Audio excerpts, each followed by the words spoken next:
बिस्मिल्लाहिर्रहमानिर्रहीम। अस्सलाम वालेकुम स्टूडेंट्स। हम लोग न्यूमेरिकल शुरू कर रहे हैं फिज़िक्स के। आज फर्स्ट चैप्टर के न्यूमेरिकल से शुरुआत करते हैं। फर्स्ट न्यूमेरिकल देखें, express the following quantities using prefixes. उन्होंने कहा इनको प्रीफिक्सेस यूज़ करते हुए आप लोगों ने लिखना है, लेकिन उससे पहले जो बेसिक चीज़ वो ये कि इनको पावर की फॉर्म में या साइंटिफिक नोटेशन में कैसे लिखते हैं। तो ये याद रखें, जिस क्वांटिटी का कहीं पे पॉइंट नहीं होता उसका पॉइंट होता है लास्ट पे। तो यहाँ से हम लोगों ने पॉइंट को उठा के लाना होता है यहाँ पे, जहाँ पॉइंट से पहले सिर्फ एक डिजिट बचे और वो डिजिट होना चाहिए ज़ीरो के अलावा कोई। जब यहाँ पे पॉइंट को लेके आए तो पॉइंट कितने डिजिट मूव करके आया, 1 2 और 3। तो इसका मतलब हम मल्टीप्लाई 10 की पावर लिख देंगे 3। अब 10 की पावर 3 प्रीफिक्सेस में किसके इक्वल होती है, किलो के। तो यहाँ आ जाएगा किलो और साथ इसका यूनिट नीचे आ गया ग्राम। सेकंड देखें, हमें वैल्यू दी गई है 2 और आगे 6 0 और आगे वाट। तो इसका मतलब इसका भी पॉइंट जिसका कहीं नहीं होता लास्ट पे होता है। तो यहाँ से हमने पॉइंट को उठा के लेके जाना है यहाँ पे।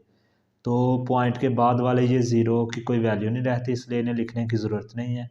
तो ये हमारे पास सिर्फ 2 आ गया। मल्टीप्लाई 10 की पावर कितनी आएगी, जितने डिजिट पॉइंट ने जंप किए हैं, 1 2 3 4 5 और 6। तो 10 की पावर आ गई 6। 10 की पावर 6 इक्वल होती है मेगा के, तो ये बन जाएगा मेगावाट। सी देखें, 52 मल्टीप्लाई 10⁻⁻10 किलोग्राम।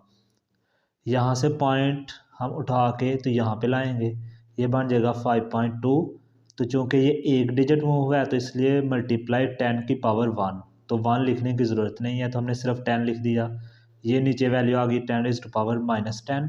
और किलो को भी हम इसकी भी प्रीफिक्सेस लिख लेंगे 10⁻3, क्योंकि हम एक वैल्यू के अंदर दो प्रीफिक्सेस यूज़ नहीं कर सकते। हम ऐसा नहीं कर सकते कि इन दोनों की पावर से हम प्रीफिक्सेस बनाएं जैसे हमने पीछे वालों पे बनाई थी, और साथ जो किलो है वो वैसे का वैसे रहने दें। इसलिए किलो को भी पहले पावर की फॉर्म में लाएंगे, फिर इन तीनों वैल्यूज़ की पावर को एक जगह इकट्ठा कर देंगे। इसकी पावर आ जाएगी 1 -10 और इसकी आ गई +3। तीनों पावर्स एक ही 10 के ऊपर इकट्ठी हो गई। अब इनको प्लस माइनस कर लेते हैं। ये दोनों वैल्यू प्लस की हैं, 3 और 1, इनको ऐड किया तो 4। ये प्लस का 4 और माइनस का 10। तो 10 में से 4 निकलेगा, बाकी बचेगा -6, जो किसके इक्वल होता है, माइक्रो के। तो ये आ जाएगा माइक्रो, और जो इसका यूनिट है ग्राम वो वैसे ही नीचे चलता आएगा। डी देखें, 225 मल्टीप्लाई 10⁻⁻8। यहाँ से भी हम लोग पॉइंट को उठा के तो यहाँ पे ले आएंगे, तो ये बन जाएगा 2.25। पॉइंट चूँकि 1 और 2 दो डिजिट को जंप करेगा, इसलिए 10 की पावर आ गई 2। ये -8 वैसे नीचे आ गया। इन दोनों को इकट्ठा करें तो बन जाएगा 2 -8। 8 में से 2 निकला 6, बड़ी वैल्यू माइनस की इसलिए 7 माइनस। तो 10⁻⁻6 किसके इक्वल, माइक्रो के। यहाँ पे भी किया था। क्वेश्चन नंबर 2 हमें दिया गया है, how do the prefixes micro, nano and pico relate to each other. तो हम लोग यहाँ लिखते हैं माइक्रो का नैनो के साथ और फिर पीको के साथ क्या रिलेशन है।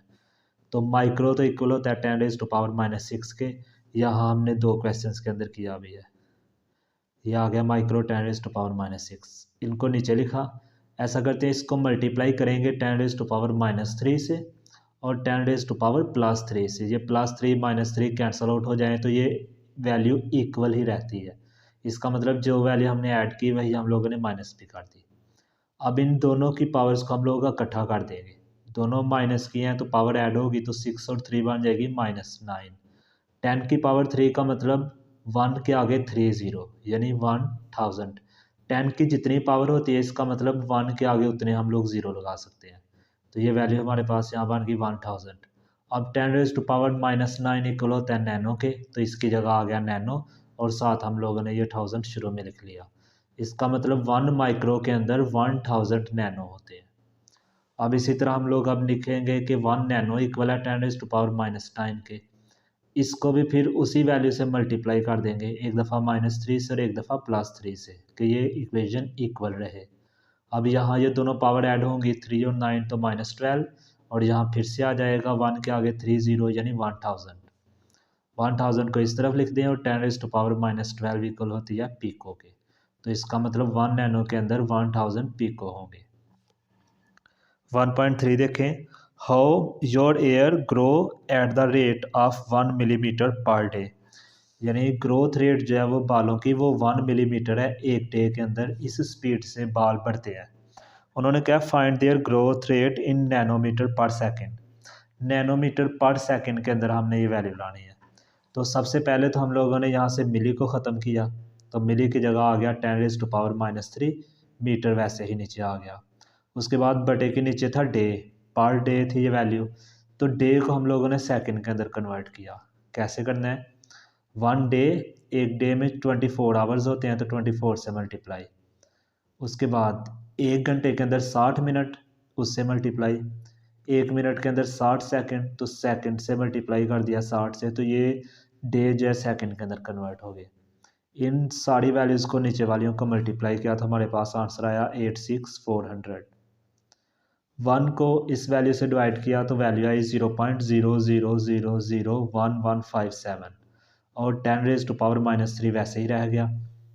इधर ये मीटर पर सेकंड को हम लोगों ने इस फॉर्म में लिख लिया, अब ये वैसे ही नीचे चलता आएगा।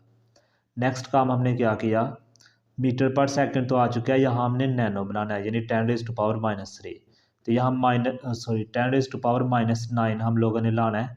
यहाँ -3 है तो हम -6 कैसे लाएंगे, हम पॉइंट को उठा के तो यहाँ पे ले आएंगे, 6 डिजिट जंप करेंगे।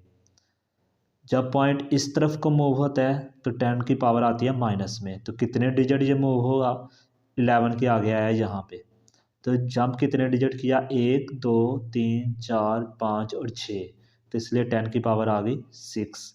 अब दोनों पावर्स ऐड होंगी तो -9 और 10⁻⁻9 इक्वल होता है नैनो के, तो ये हम लोगों ने नैनोमीटर पर सेकंड के अंदर ग्रोथ रेट को कन्वर्ट कर लिया। 1.4 देखें, री right the following in standard form, यानी हम लोगों ने यहाँ पे इनको साइंटिफिक नोटेशन के अंदर लिखना है। यहाँ पे उन्होंने कहा था प्रीफिक्सेस में लिखना है, तो पावर्स को ला के हम लोग प्रीफिक्सेस के अंदर कन्वर्ट कर रहे थे, यहाँ पे भी किया सिमिलरली यहाँ पे भी, लेकिन यहाँ पे हमने पावर के प्रीफिक्सेस के बगैर वैल्यूज़ को लिखना है। तो कैसे करेंगे, तरीका वही है, जिसका पॉइंट कहीं नहीं होता लास्ट पे होता है, तो यहाँ से उठा के साइंटिफिक नोटेशन के लिए हम लोगों ने यहाँ पे इनको लाना होता है। तो ये बन जाएगा 1.168, 10 की पावर आ जाएगा 3, क्योंकि कितने डिजिट मूव हुआ है, 1 2 और 3, ये आ गया, ये -23 वैसे नीचे आ गया। इन दोनों को पावर्स को हम एक जगह इकट्ठा कर देते हैं, 27 में से 3 पावर माइनस होगी, बाकी बचेगा 24, बड़ी वैल्यू माइनस की, इसलिए साथ इसके आ जाएगा माइनस। ये देखें, यहाँ से भी पॉइंट एक डिजिट आगे लेके जाएंगे तो 10 की पावर 1 आ जाएगा, ये 5 वैसे नीचे आ गया, दोनों पावर एक जगह इकट्ठी कर दी तो 10⁻6। इसका भी पॉइंट लास्ट से उठा के हम लोग यहाँ पे लाएंगे 2 डिजिट, तो 10⁻2, 10⁻⁻5 किलो की प्रीफिक्स 10⁻3। इसको भी हम लोग ख़त्म करना है, क्योंकि हम लोग सिर्फ ऐसा यूनिट के अंदर वैल्यूज़ को लिख रहे हैं और प्रीफिक्स के बगैर लिख रहे हैं। अब यहाँ पे इनकी तमाम पावर्स इकट्ठी कर दी, 2 -5 +3, 2 और 3 को ऐड करें तो +5, ये -5, तो यानी पावर 0 बची, तो 10 ख़त्म हो जाएगा, तो बाकी वैल्यू बचेगी सिर्फ 7.25 और यूनिट उसका नीचे आ गया। यहाँ पे देखें, यहाँ पे भी यही चीज़ यूज़ होगी जो हम लोगों ने यहाँ पे की थी। पॉइंट अभी यहाँ से इस तरफ मूव होना है, पॉइंट को ऐसी जगह पे लेके जाना है जहाँ पॉइंट से पहले एक डिजिट हो और वो डिजिट 0 के अलावा कोई होना चाहिए। तो 0 के अलावा पहला डिजिट 2 ही है, हम इसके आगे पॉइंट लाना है, तो ये आ गया पॉइंट यहाँ पे। अब कितने डिजिट पॉइंट ने जंप किया, 1 और 2, तो 10 की पावर आ गई -2, दोनों वैल्यूज़ को ऐड किया तो ये आ गया -8, दोनों को ऐड किया यहाँ पे -10 बन गया। 1.5 देखें, right the following quantity in standard form, यहाँ पे हमने यूनिट्स को नहीं छेड़ना, सिर्फ इनको स्टैंडर्ड फॉर्म में लिखना है। तो ये वैल्यू हमारे पास आ जाएगी 6400 किलोमीटर। पॉइंट को यहाँ से लास्ट से उठा के तो यहाँ 6 और 4 के दरमियान, जहाँ पॉइंट से पहले सिर्फ एक डिजिट बच जाए, तो ये बन जाएगा 6.4, तो 3 डिजिट मूव किया, 10 की पावर आ गई 3। इसके बाद यहाँ पे पॉइंट को उठा के 3.8 के दरमियान, तो पॉइंट 1 2 3 4 5 डिजिट मूव होगा, तो 10 की पावर 5। यहाँ पॉइंट 3 से आगे तो 0.8 डिजिट यानी 80 जंप करके आएगा तो 10⁸8। आगे कहा गया सेकंड्स इन अ डे, यानी एक डे के अंदर कितने सेकंड्स होते हैं। तो ये चीज़ हम लोगों ने यहाँ पे भी की थी, तो वही काम सारे का सारा यहाँ है। एक दिन 24 घंटे 60 मिनट 60 सेकंड, इनको मल्टीप्लाई किया तो ये वैल्यू आ गई। अब मेन काम यहाँ पे इसको पावर में लिखना, तो जिसका पॉइंट कहीं नहीं होता लास्ट पे होता है, तो यहाँ से पॉइंट उठा के आया 8 और 6 के दरमियान 4 डिजिट मूव हुआ तो 10 की पावर आ गई 4। 7 देखें, a screw gauge has 50 divisions, तो लिख लिया नंबर ऑफ डिविजन्स आ गई हमारे पास 50 on its circular scale. The pitch of screw gauge is 0.5 millimetre, pitch आ गई। What is the least count, least count हम लोगों ने फाइंड करना है।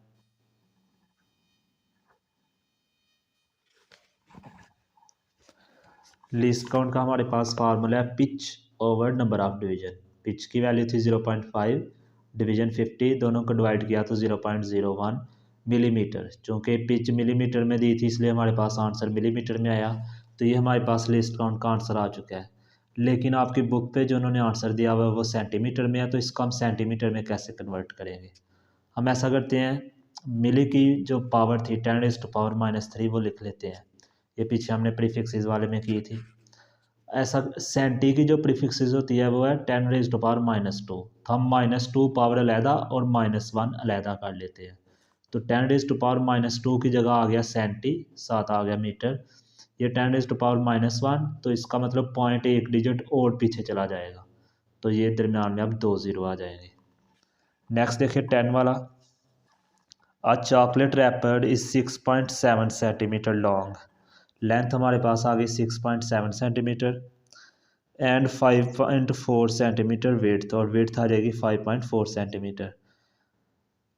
Calculate its area, area find करना है, लेकिन आगे स्टेटमेंट में हमें और भी कुछ दिया हुआ है। Up to reasonable number of significant figures, यानी आंसर के अंदर हम लोगों ने सिग्निफिकेंट फिगर्स का भी ख्याल रखना है। तो एरिया फाइंड करने का तो सिंपल फार्मूला है, लेंथ मल्टीप्लाई विड्थ, लेंथ की वैल्यू विड्थ की वैल्यू मल्टीप्लाई किया तो ये वैल्यू आ गई। जो यूनिट यहाँ यूज़ हुआ था उसके ऊपर आ जाएगा स्क्वायर में, तो ये हमारे पास एरिया का यूनिट आ गया।